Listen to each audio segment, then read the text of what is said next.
sometimes feeling bad doesn't mean that something bad is happening. Sometimes feeling bad in the moment is an indication that you're just working really hard. And that really hard work is an investment that will pay off in the future, as long as you take care of yourself. Like, it's, whenever I talk about this stuff, I always get a little self-conscious because I think I'm sounding kind of like a nagging mother. But at this particular point in time, I'm speaking as a neuroscientist. And I'm telling you that actually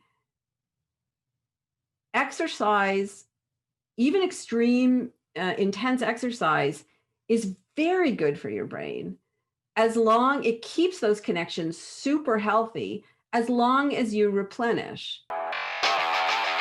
Welcome to the Spartan Up podcast with Joe De Sena, founder and CEO of Spartan Race. We are talking about overcoming obstacles. The same way we teach people to get over obstacles on the course, we will teach you here on the Spartan Up podcast to get over obstacles in your mind. We were right, and now science is backing us up. Doing hard things really is good for you. Today on Spartan Up podcast, Joe talks with neuroscientist, psychologist, and university distinguished professor, Dr. Lisa Feldman Barrett. The author of 7.5 Lessons About the Brain explains how the brain reacts to stress, how to keep your brain snappy into old age, and why it is that doing hard things really is good for your brain and your body. This episode of Spartan Up is brought to you by Headspace. You deserve to feel happier, and Headspace is meditation made simple. Go to headspace.com/Spartan for a free 1-month trial with access to Headspace's full library of meditations for every situation. Let's screw it up. I'm going to do it again. Here we go. Hey guys, Joe De Sena here for Spartan Up, founder and CEO. I am with Dr. Lisa Feldman Barrett. She is a university distinguished professor. Did I get that right? You did indeed. She knows everything about the brain. Can I say that? No one knows everything about the brain, but I know some things that will make you popular at dinner parties when we have dinner parties again. And I know some stuff. Yeah, and Andrew Huberman introduced us. I'm having a brain issue. Did you see that? Where I'm like,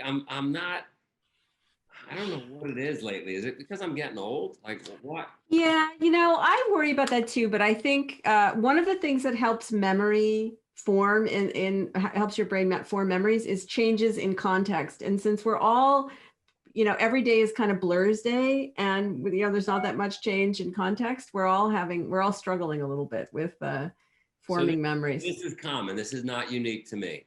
This is not unique to you at all, Joe, I can assure you. And so here's the deal. I don't know how much you know about Spartan, but we've got, let's call it between Spartan and Tough Mudder, 10 million people around the world that are willing to, tighten up their belt, throw on their cleats, and go out there and do something hard.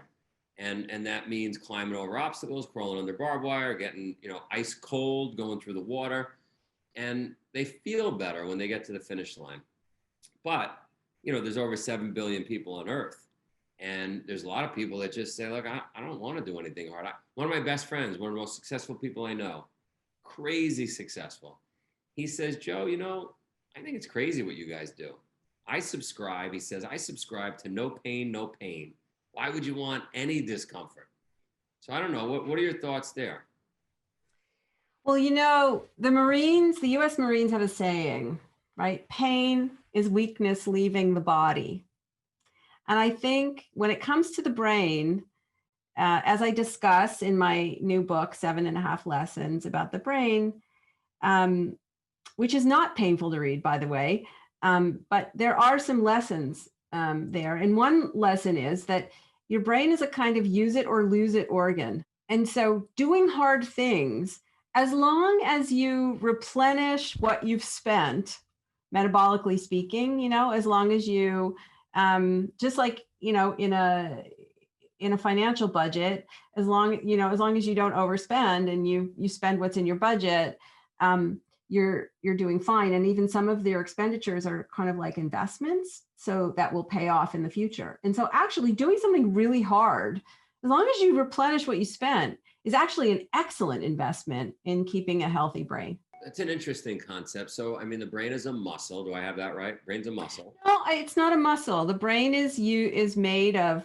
128 billion neurons, which are certain kinds of brain cells, plus other brain cells called glial cells.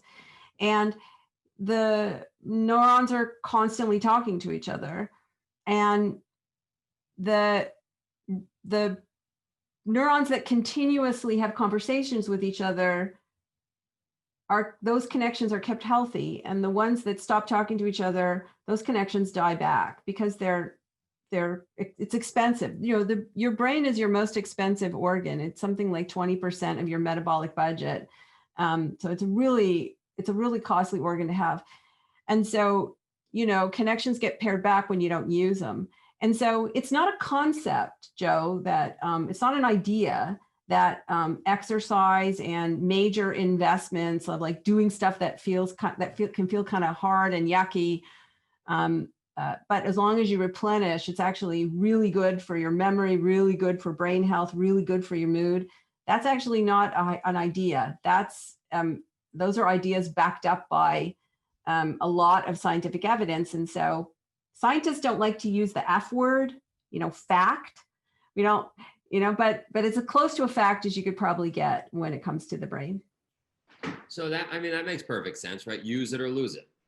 Exactly. Use it or lose it. And so it turns out that if you exercise and you're continually trying new things. So if your brain is a predictive organ. It doesn't react to stuff in the world, it predicts.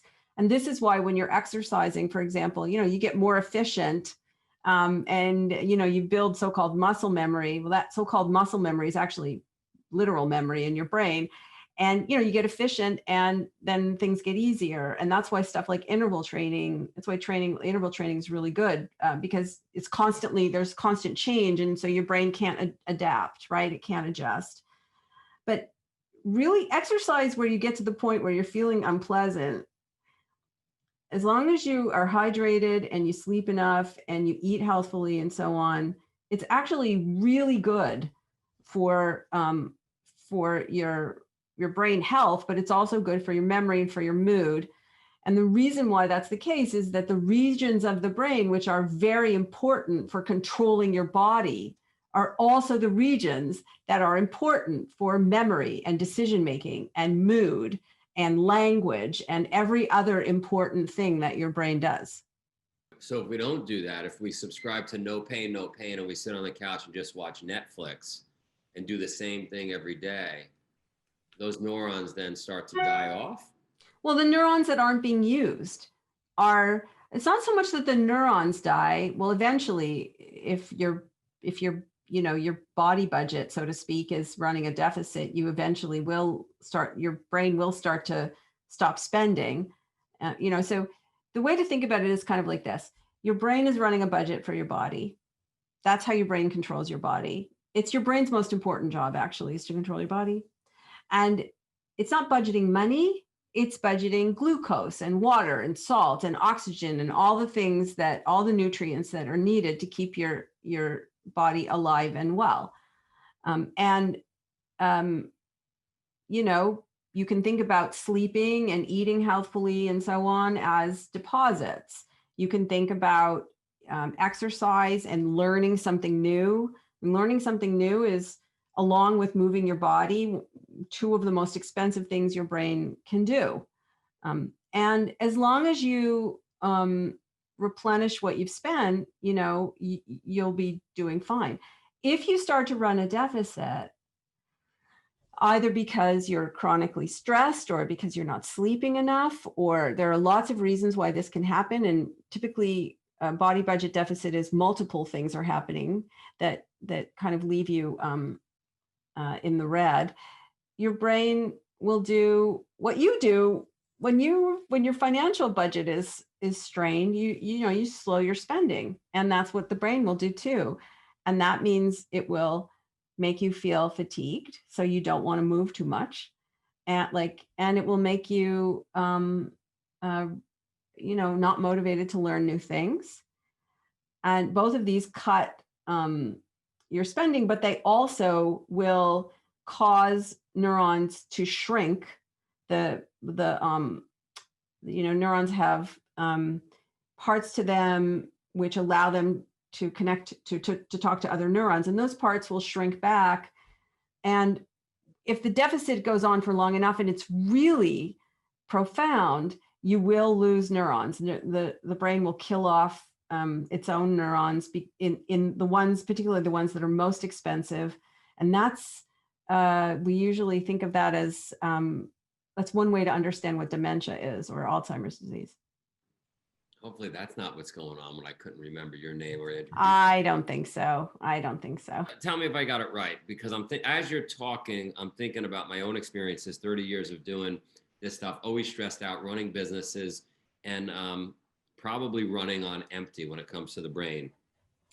If I'm stressed out and I'm dealing with payroll and I'm dealing with business headaches and all kinds of stuff, and I jump on my bike or I put on my running shoes and I go for a long, long run, which intuitively, after listening to you just now, maybe I shouldn't do, because I feel good. I think, Joe, it's important to understand that all stress means is that your brain is preparing you for a major metabolic outlay. That's it. Whether it's good stress or bad stress, whether it's good stress or chronic stress, really depends on the other things that you do. Are you sleeping enough? Are you, eating healthfully? Are you hydrated sufficiently? Do you have warm, supportive relationships with other people? Because that actually eases just the general expenditures of your body budget. So there are many, many things. I think it's really important to not think about this as one or two simple causes produce some big effect. That's not really how your brain and your body work. They're complex systems, which means there are all these little small, weak influences. They're kind of nudges that are going to nudge things in one direction or another direction. And so actually, if you're feeling really stressed, getting up and going for a walk is actually a really great thing to do, because it usually reduces the stress. So there's one, put it this way, if your brain prepares you for a metabolic outlay and you actually have that outlay, so you have a cortisol surge in the morning. Cortisol, by the way, is not a stress hormone. It's a hormone that get secreted during stress, but it's also secreted anytime your brain believes that you have a big metabolic outlay. So right before you wake up in the morning, you have a big cortisol surge, so that you can drag your ass out of bed in the morning, basically. As long as you're actually expending that glucose and you're replenishing it in some way, you're fine. It's just if you're continually preparing for a metabolic outlay that never comes, the system starts to break down. It starts to malfunction. And that's when you start to have immune function problems and potentially, some kind of metabolic illness, which includes, diabetes and heart disease. But it also includes depression and Alzheimer's disease. So it doesn't mean that if you're chronically stressed, that's going to by itself cause these illnesses. It means that it's a nudge in that direction. But so are you saying, I like to say, and hopefully I'm right on this, we would, years ago, we're living in the mountains, we're living in a cave, let's say, and the stress we would receive is bad weather or a tiger or whatever, and we would have a physical response to that stress. And today, the stress might be in front of the computer or driving in traffic, and you don't have a physical response. So are you saying as long as that event comes, then we're okay? Physical activity.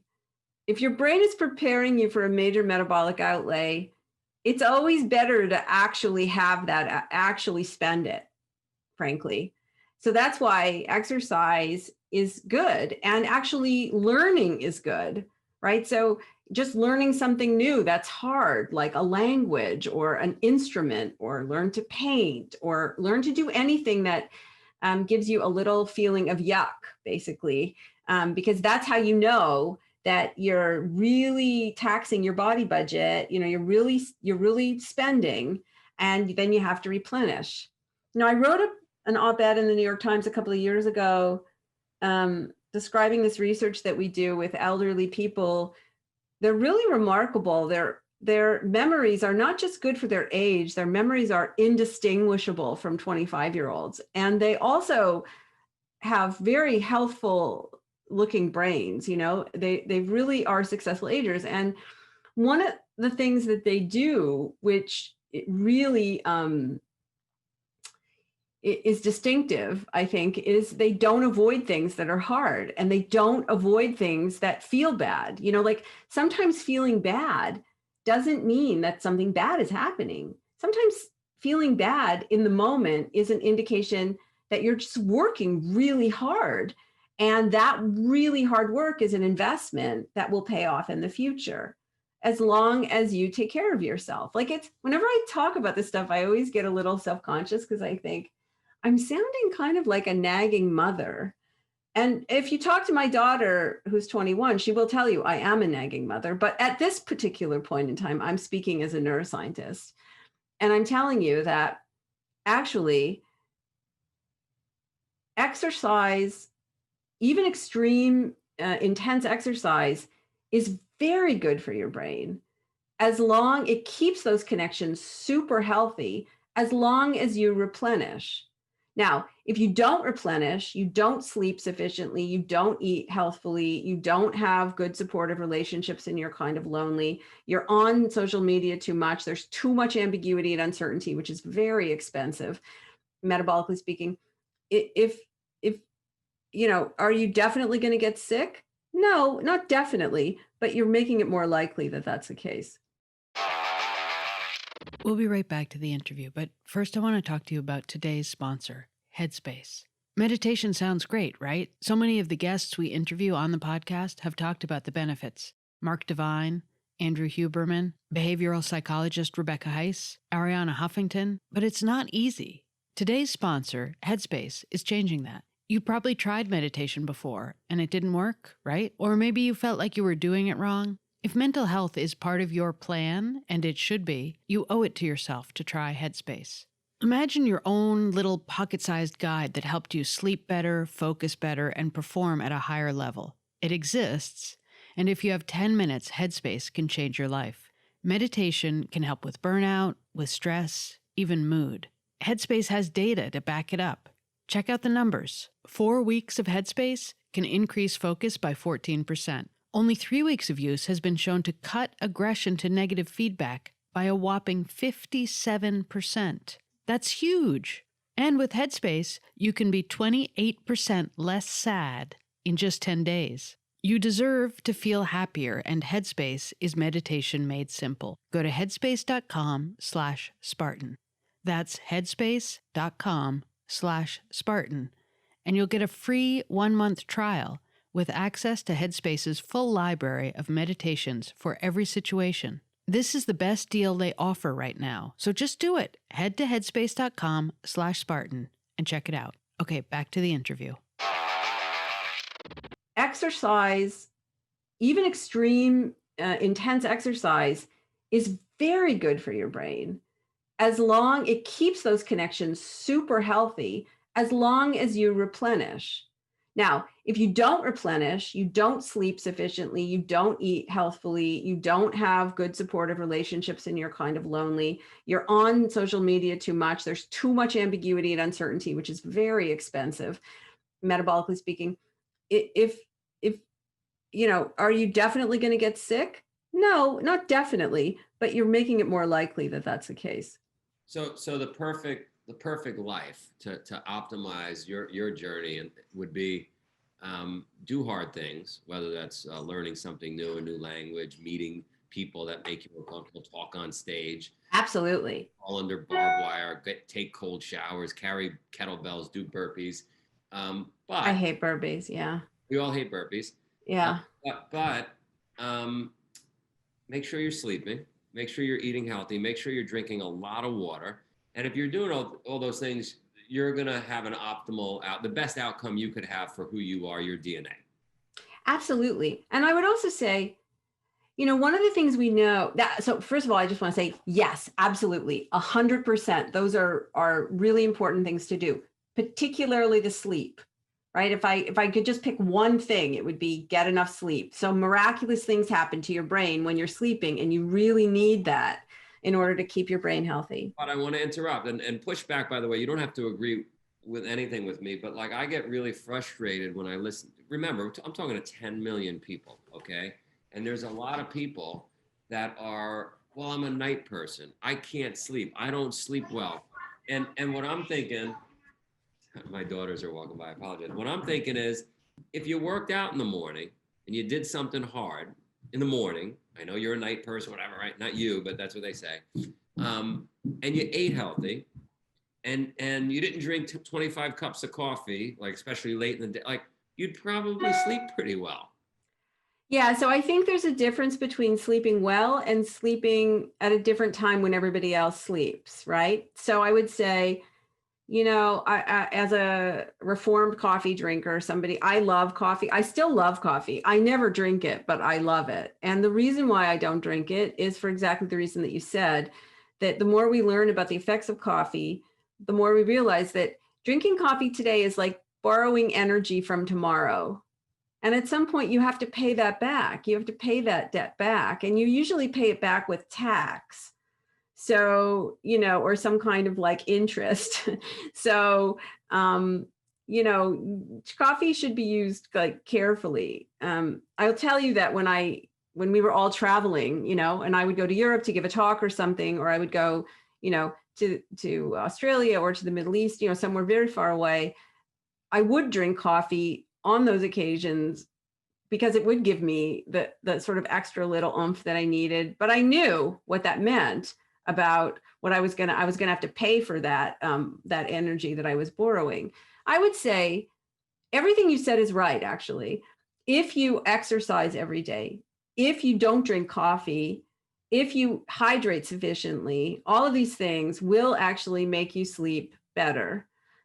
It is the case that all of us have kind of an internal clock. We have genes for our internal clock, which is called the circadian rhythm. And for most of us, our circadian rhythms are tied to light and dark cycles of the earth, spinning on its axis.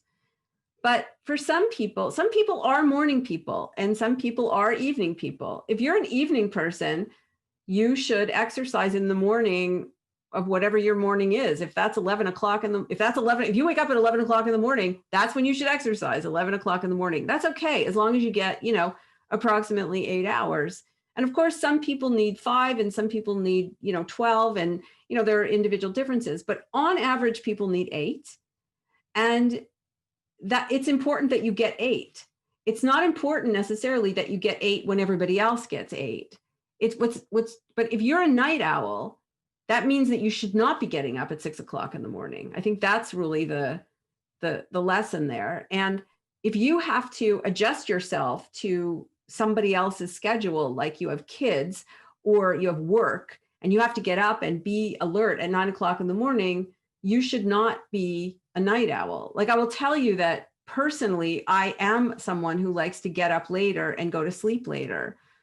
But for 21 years, I've had a kid. And for a good number of those years, I had to be up at 6 o'clock in the morning. And it took great control, and which I still struggle with, to get me, into bed before 11 o'clock at night. I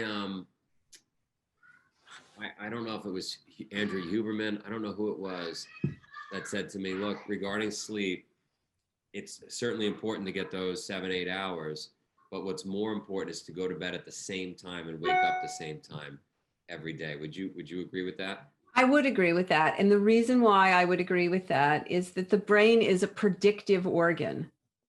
So to us, we experience the world as, stuff happens to us and then we react to it. But that is not what's happening under the hood.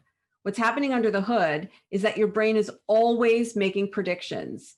And these predictions are not like abstract things, meaning your brain is always in every moment asking itself, figuratively speaking, the last time I was in this situation and my body was in this state, what did I do next? What did I see next? What did I hear next? What did I feel next? And then it starts to change the firing of its own neurons to prepare for those things to happen. And so if you are somebody who wakes up every day at 7 o'clock in the morning, then your brain is going to start to adjust your cortisol levels. And, right before it's predicting that it's wake up time, which is 7 o'clock in the morning. And so, similarly, if you're somebody who has coffee every day at 8 o'clock in the morning, what happens when you drink coffee is that your brain, the coffee has chemicals in it that cause your blood vessels in your brain to constrict. And so your brain in advance will start to dilate your blood vessels in preparation for that constriction, which it's predicting will come at 8 o'clock in the morning. Now, of course, your brain doesn't have time. It doesn't have like a little Timex clock in it, but it does have other ways of keeping time, like the amount of light and so on and so forth. So this is why people get migraine headaches when they drink coffee every day at a certain time, and then one day they miss it, right? Or when you take medication every day, if you take medication at exactly the same time every day, the one day you don't take it, you will feel the effects because your brain is always, it's predicting what's going to happen and it's adjusting in advance. This body budgeting, the technical name for it is allostasis. That's a mouthful, but what it means is that your brain is constantly anticipating the needs of your body and attempting to meet those needs before they arise. Prediction. So yeah, going to bed at the same time every day to get up at the same time every day actually is a really good strategy. So there are certain things we should do, like clockwork, like going to bed at the same time, waking up at the same time. And there's other things we should do where we shake things up for the brain. And yes. Notice like college wrestlers, they make it look effortless.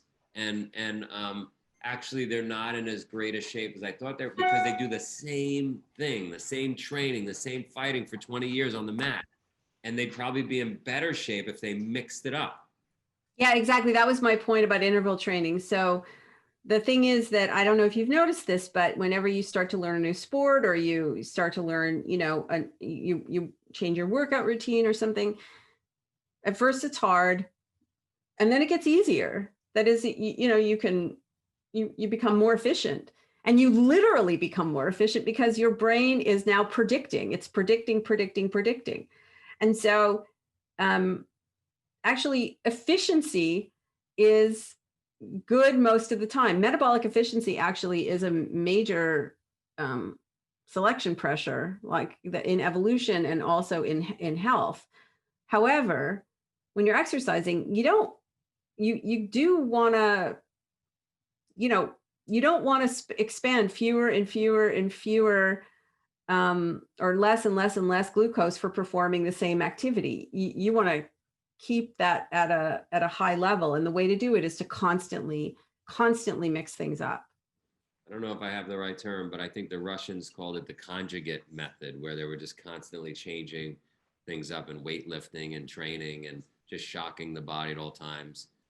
Yeah, I mean, so for example, based on this and based on, I have this amazing coach who I've worked with for probably more than 15 years now.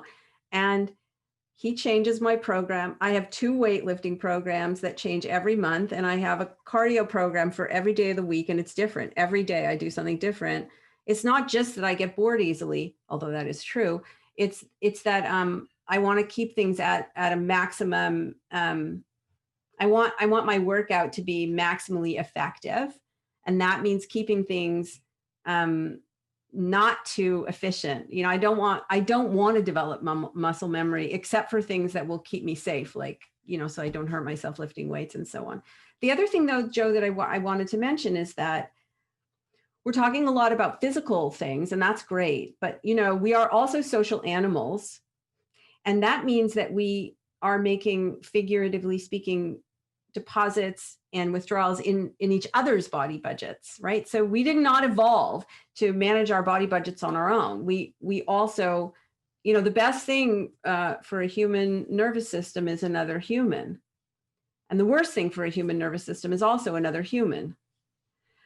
So architecting your life in a way to be maximally, to live your best life and to be your best self is partly about how you construct the physical world around you, but it's also about who you expose yourself to and how you interact with those people.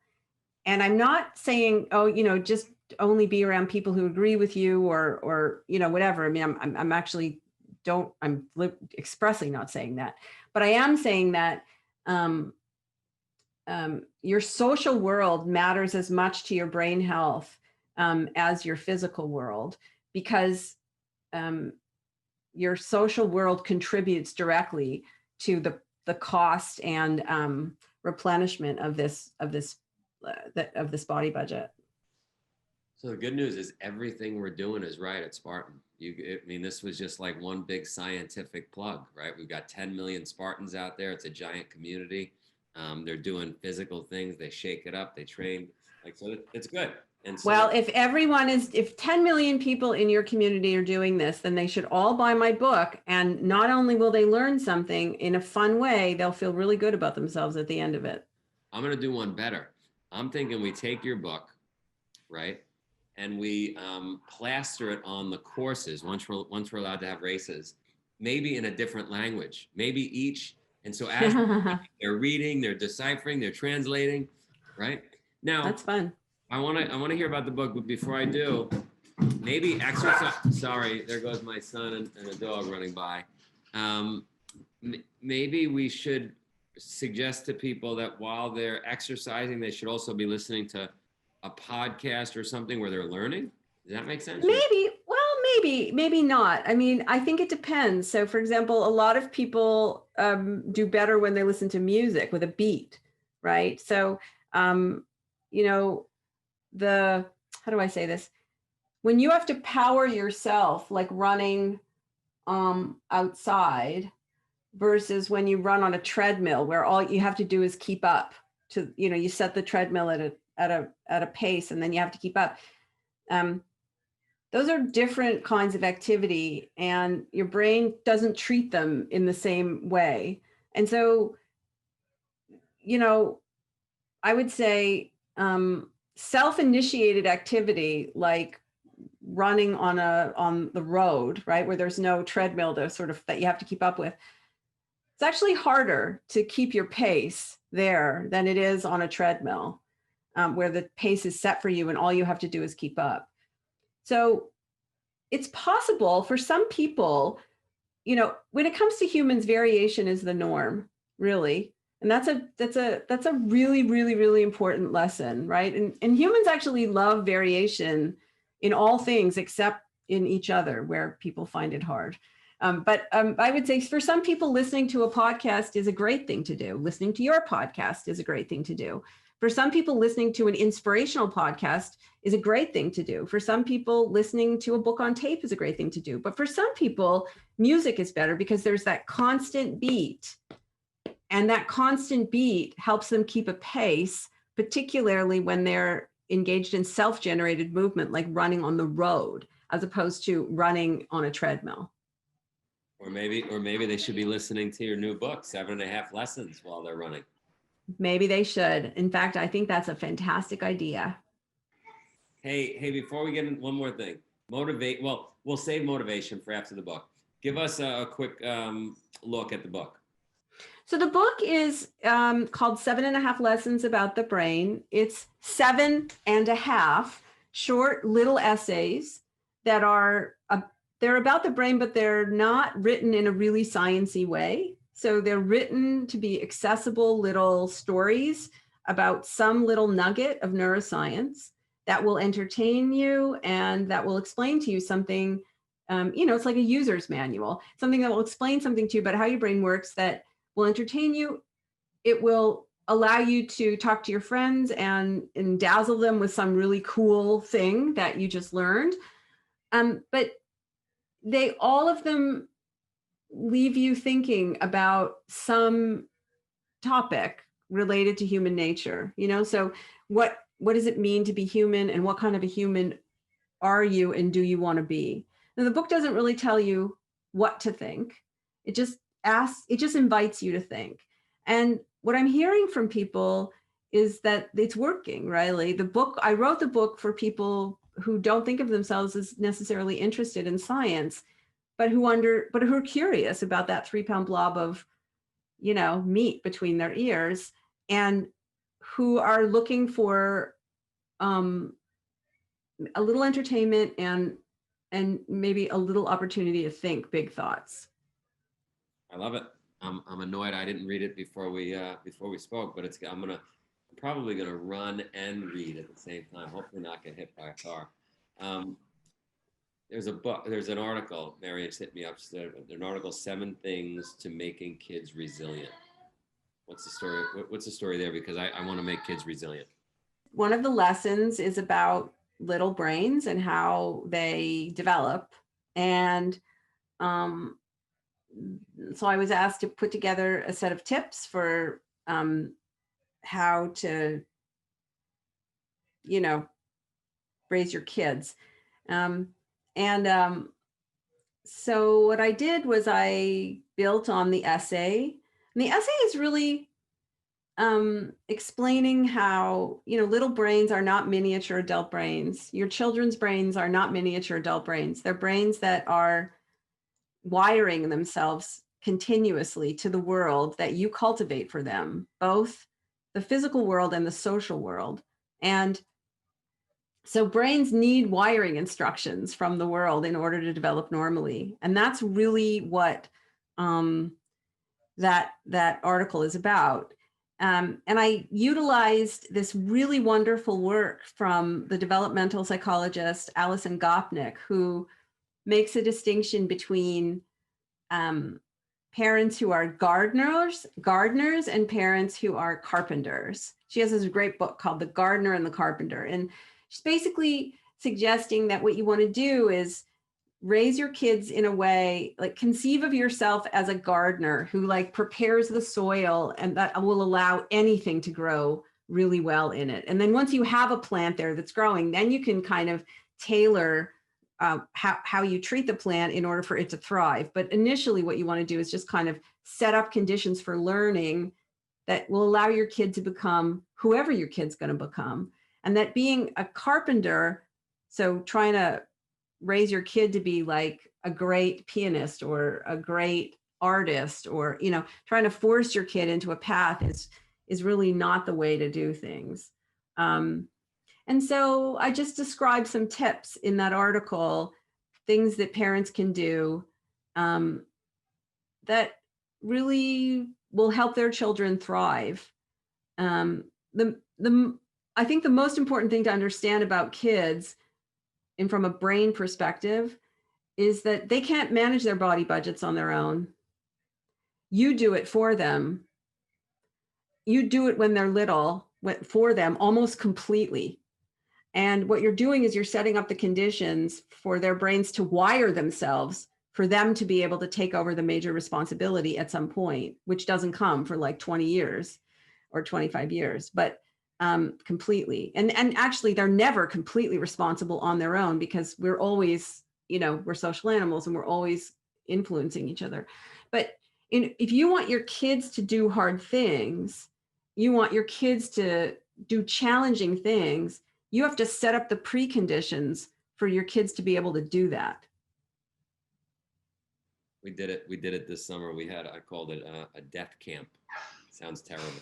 But we had, 30 kids, including my own kids, do 30-something days of really hard things. And we had a neurosurgeon on the phone midway, and he talked to the kids and he said, look, I know this is really hard, but when you take on hard things, and you finish them, they leave little tracks in the brain that we can see.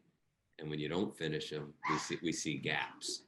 And I had never heard that before. And I thought that was awesome, because it's your brain, for all the reasons you explained during this podcast, wants to get you to quit sometimes when it's hard. But I don't want to have gaps in the brain. And certainly. Yeah, I think, the thing is that your brain's always managing your body budget. Your body's always sending sense data information back to your brain. And you're not aware of most of that information. And you're not wired to be aware of it. Instead, what evolution has given you is these really simple feelings, like feeling pleasant, feeling unpleasant, feeling worked up, feeling calm. And that's, these feelings are kind of like a general barometer for how your body budget's doing, but they don't tell you why, what's going on. And they don't, if you're feeling unpleasant, it doesn't really tell you anything about why you're having what's going on in your body budget. Your brain just doesn't have that information. So the key thing to understand is that sometimes when you feel bad, like you feel yucky, you're feeling wretched, sometimes it does mean something is wrong, but sometimes it doesn't. Sometimes what it means is that you're just working really hard at something, and actually it's a sign that things are going exactly the way that you want them to. And the tricky bit is trying to use the context to figure out which is which. That's the tricky thing. And it's a really good thing for kids to learn that feeling bad doesn't necessarily mean that something is wrong. It might mean that something is going exactly the way that it should. I love that. All right, we're all going to buy the book. So please stock the warehouses with 10 million copies because it's coming. That would make my day, from your lips to your listeners' ears. This episode of Spartan Up is brought to you by Headspace. You deserve to feel happier, and Headspace is meditation made simple. Go to headspace.com/Spartan for a free 1-month trial with access to Headspace's full library of meditations for every situation.